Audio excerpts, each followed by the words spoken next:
everybody, welcome back. Thank you for checking out this video. Today we're going to look at the Akko Silent. The Akko Silent is not a silent keyboard. The silent is actually referring to the colorway. And you could read all about that on the Akko website. Let's take a look at the back of the box and all of its features. Bluetooth 5.0, and obviously being Bluetooth, it comes with a battery. This keyboard has 68 keys, USB-C, has multiple layers. The keycaps are PBT, they are sub-dyed keycaps, so we'll take a look at those legends. It gives you the actual dimensions. It's pretty much the same size as most 65% keyboards. Now, if you saw my review of the Akko Matcha TKL, you would know that I love Akko Pink switches. I love these switches, they're linear, they feel great. These are the V2s, super smooth. Could they benefit from lubing? Absolutely, but you'd have to desolder the board because this is not a hot swap keyboard. All right, so let's open this up. So the first thing I notice is I love this colorway. I think that this looks awesome, super muted. Now, taking a look at these dye sub legends, these look way better than the legends that came on my GK61, which are also PBT keycaps with dye sub legends. Now, on the back of this board is kind of interesting. It doesn't have any flip out, kick out, whatever you want to call them, feet. It's got some rubber stoppers. The board is angled already. It even has like this step design. And then on the back, since it's Bluetooth, you have your on and off switch. So now what I like about this as opposed to the Akko Matcha is there's definitely more room to just fit a regular USB-C cable no matter which cable it is on this. So now let's take a look at all of the other accessories in the box. The first thing that I see are the instructions. We'll take a look at these later when going through the Bluetooth functions and the lighting effects. The next thing I see is this rectangular box, and usually these have all of the other accessories like the keycaps, the rest of the accent keycaps, there they are, the USB-C cable, and the keycap puller. What I like about the Akko USB-C cables is that they come with these little Velcro straps to keep them organized. And then their Akko keycap pullers have their own branding on them. All right, so let's take a look at these accent keycaps. So the first one that I picked up is the blue Akko branded escape key. We also have the purple or lavender-ish type color escape key. These are the lavender-ish arrow keys, and these are the ones that I think I'm gonna put on first and see how they look. Then you have the blue arrow keys. These will obviously look good too. We have a purple insert key. I'm probably not gonna use that. Now it comes with two blue enter keys, which one of them is the regular enter key, and the other one, I guess, stands vertical if this was a full layout. We have two space bars. Obviously one is blue and one is that lavender color. I'm gonna use the blue one. And just like the blue enter keys, we have the lavender enter keys, one for, again, regular enter, and then one if this was a full. And I almost missed this one, the blue insert key, which I will definitely not use.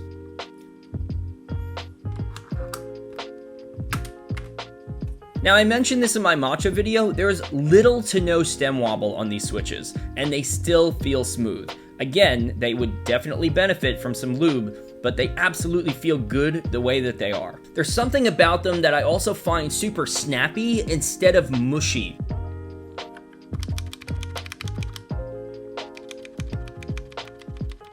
Sometimes linears, especially very smooth ones, start to feel mushy. These feel really snappy, and I like that.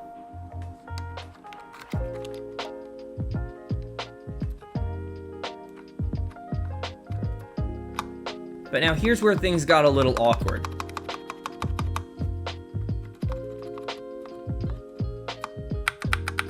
This stabilizer feels really weird. It's almost like there's stab pads under here, but I can't imagine why there would be because it's a new keyboard. But before we go ahead and worry about that, I do want to start customizing the board to the colors that I want to use. So I'm going to put on those lavender keycaps for the arrow keys, and then I'm going to put on the blue space bar.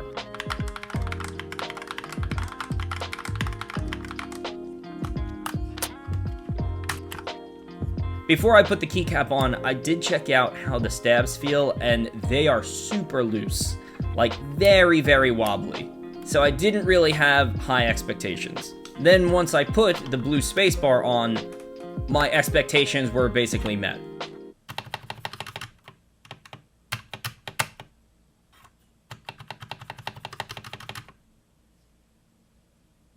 Just zooming in, take a look at how loose these things are.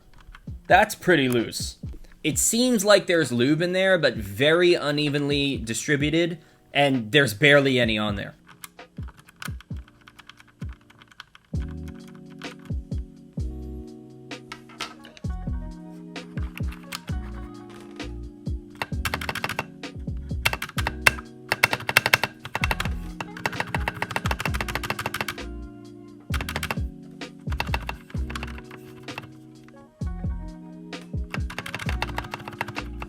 Oh, yuck.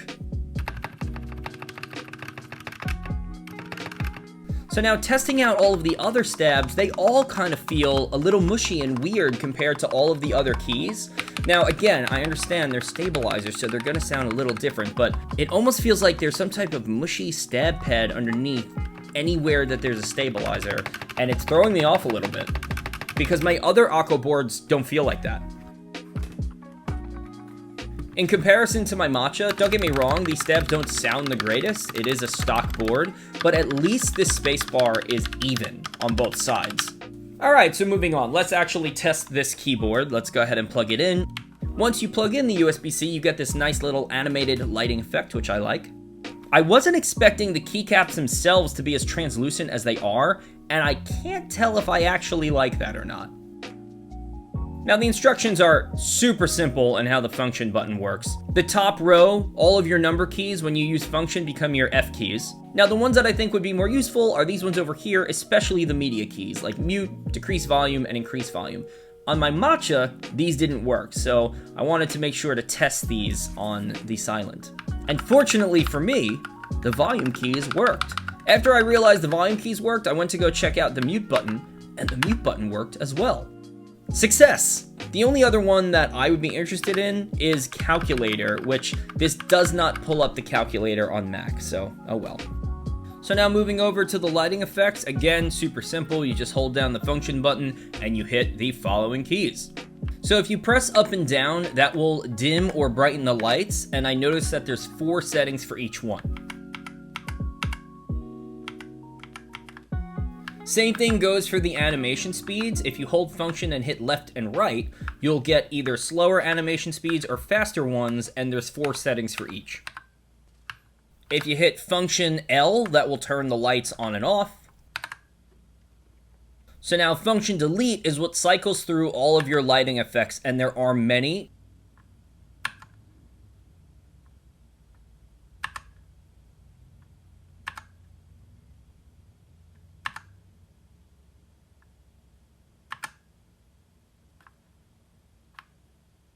Some of them respond to key presses and some of them do not.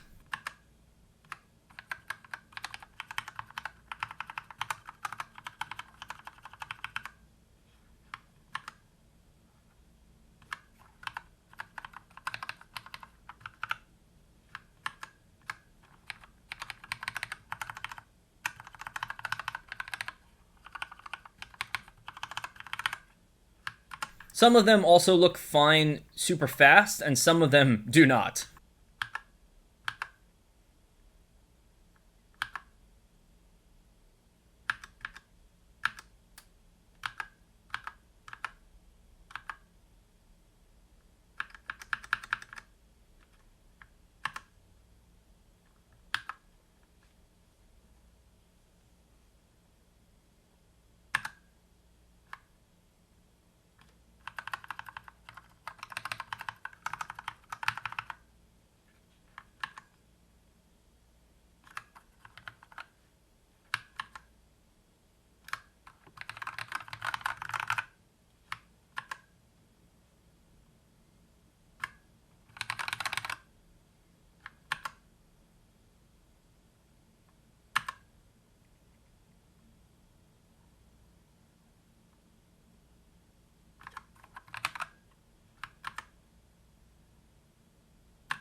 So now this was driving me insane. I didn't know why my tab light would not turn off, and I realized later that all I needed to do was read the instructions on the next page.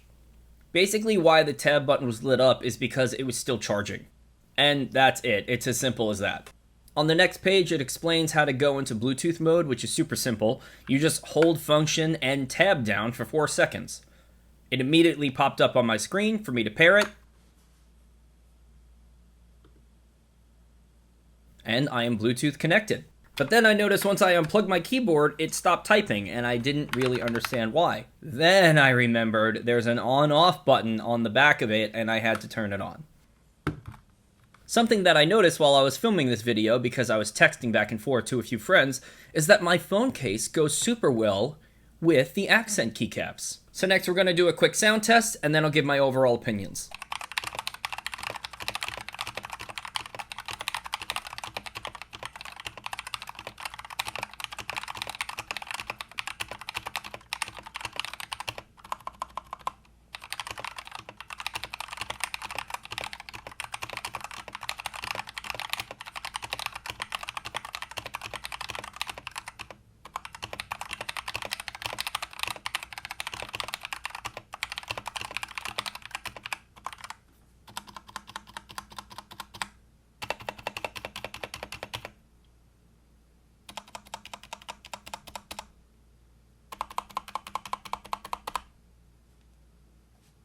So overall, I'm actually pretty shocked at how inconsistent this board was, not only by itself, but in comparison to my other Akko boards. This one, for some reason, I mean, you already heard it,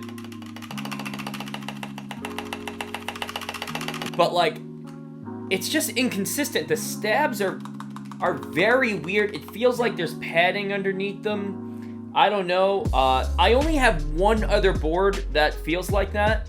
That's an Akko board, but I got it secondhand, so I just figured that whoever sent it to me might have modified it, put some stab pads or something in it, but these just don't sound consistent with the rest of the alpha keys. And like, don't get me wrong, I like everything to sound like nice, but I also want it to sound consistent, if that makes any sense. So yeah, surprised by this. I love the colorway too. I like really love the color combinations. Like I said, it goes directly, perfectly with my phone, but this for some reason just isn't, it's not doing it for me, and I'm kind of disappointed actually. I've been soldering for the past few weeks, and so I might just have to take this whole thing apart, which maybe I'll do in a video. Yeah, I'm gonna have to desolder all of it. I want to find out what's going on with these stabs. They're probably just bad stabs. I might have to put other ones in it, but then do I like invest in stabs to put them in here? I don't know. You know, I'll have to make a decision on that. I was really hoping that this was going to be awesome, but you know, it's not doing it for me. So if you're gonna ask the question, do I recommend this board? This particular one that I have in my hands, no, I would not recommend this. I don't know if this feels any different, because this feels nothing like the matcha that I have. The matcha that's on top of my desk. This feels nothing like it. I mean, the alphas do. The alphas do, but the stabs feel very different. I don't know why. I have no idea. I'm holding it like it's a phone. I have no idea why. But yeah, guys, I hope this was helpful. Maybe not. And again, thank you, Yunzi, for sending this out. I wish that it felt better. So don't forget to subscribe to the channel. I'm going to be doing more videos. I recently just built my Lily 58 split keyboard, so I want to show that to you guys. I didn't solder it together on film or anything. It's probably just going to be a sound test, only because I wasn't really too confident in my soldering skills, but I'm way better than I thought I was because I put that together pretty fast. So, guys, make sure you subscribe to the channel. Don't forget to go follow me on social media. I'm on Instagram, Geek Level Asian Tech. You can follow me on there, and thank you for watching. I will see you in the next keyboard video.